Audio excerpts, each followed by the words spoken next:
I've been a veteran most of my entire adult life, active duty Air Force, 5.5 years.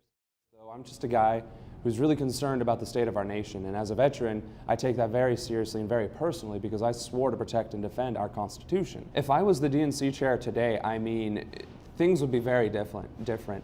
First of all, the power of the DNC is just like any other CEO. And especially in our party, the DNC chairman has significantly more power than what you really understand. And like I said, the role has been different in recent years, but that doesn't mean it can't be changed or guided into one of being a statesman and an actual leader, not just another politician. You know, the role of DNC chair is to win elections and make sure that we maintain our hold in office, but here's the thing, if we're just in it to win it, then there's nothing that needs to change. Nothing. But if we're in it to make the right changes and win for the right reasons, we need to sever ties with the bad apples. I don't care how many senators, how many congressmen I piss off and make angry when I take away their endorsements, their right to call themselves Democrats.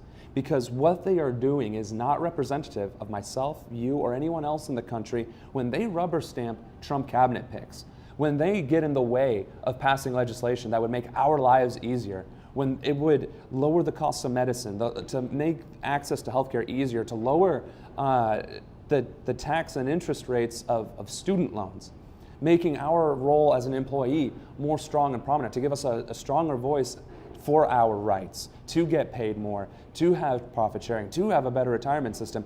If we have those people in office that aren't fighting for that every single moment of every single day, they have no business calling themselves Democrats, and I do not make any apologies or concessions for that. What I care about are the men and women in this country who have suffered for so long. I serve my country. I'm still in the reserves. I still put on the uniform because that means something to me. And the fact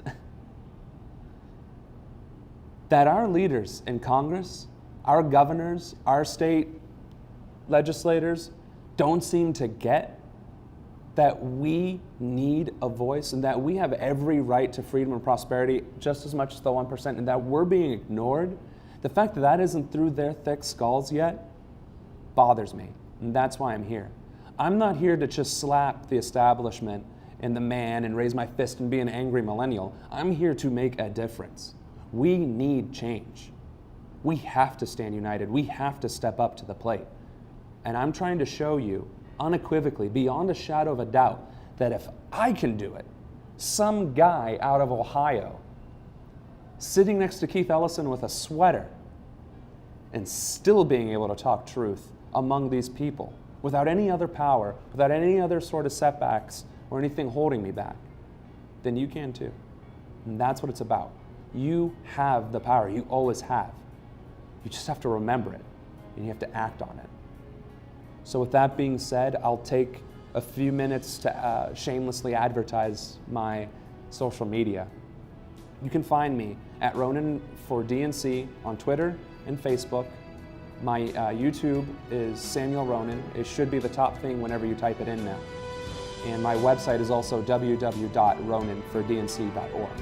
And in there you can see a little bit more about what I want to do, who I am, and what I'm trying to accomplish.